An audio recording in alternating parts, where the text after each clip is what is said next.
In her best-selling biography, Diana, Her True Story, author Andrew Morton reveals a lesser-known detail about Princess Diana's first Christmas at Sandringham in 1981. It was just 5 months after her fairy tale wedding to Prince Charles on July 29th, and already Diana was carrying their first child, Prince William, who would be born on June 21st, 1982. But this Christmas, rather than being filled with joy, would mark the beginning of Diana's deep disappointment with royal traditions. Despite battling morning sickness, Diana had thoughtfully purchased expensive gifts for her new family members. However, what awaited her on Christmas Day was far from what she had imagined. The royal family exchanged only joke gifts. For example, Diana had gifted Princess Anne a beautiful cashmere sweater, only to receive a toilet paper holder in return. It was a slap in the face, Diana later said to Morton. I remember everything I gave, but I can't recall receiving anything meaningful. Isn't that terrible? I put so much effort into the gifts, and Charles just signed the cards. It was awful and so disappointing. Diana felt the sting of being an outsider. There was no cheer, just tension and awkward jokes that only the insiders would understand.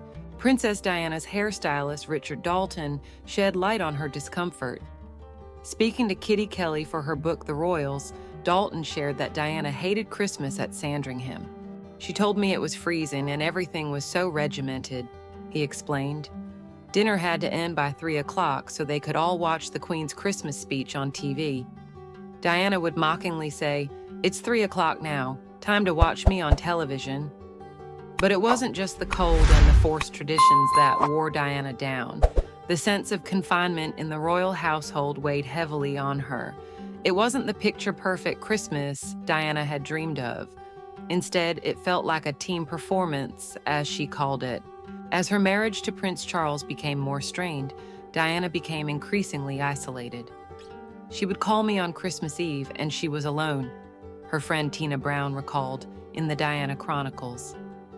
Every conversation we had revolved around what she was going to do next. It was a constant struggle. In the 2021 film Spencer, Kristen Stewart portrayed Diana during one of the most difficult Christmases of her life, Christmas 1991 at Sandringham. The film dramatizes the turmoil she faced during these 3 days, where Diana's inner battle reached its peak, and she made the heartbreaking decision to end her fractured marriage. While the film takes artistic liberties, it reflects the reality of that year. 1991 was indeed the last Christmas Charles and Diana spent together before they officially separated. Just months later, in December 1992, their separation became public. That was also the first Christmas Diana spent apart from her 2 sons, William and Harry, a painful first for any mother. Diana's experience sheds light on the emotional strain she endured.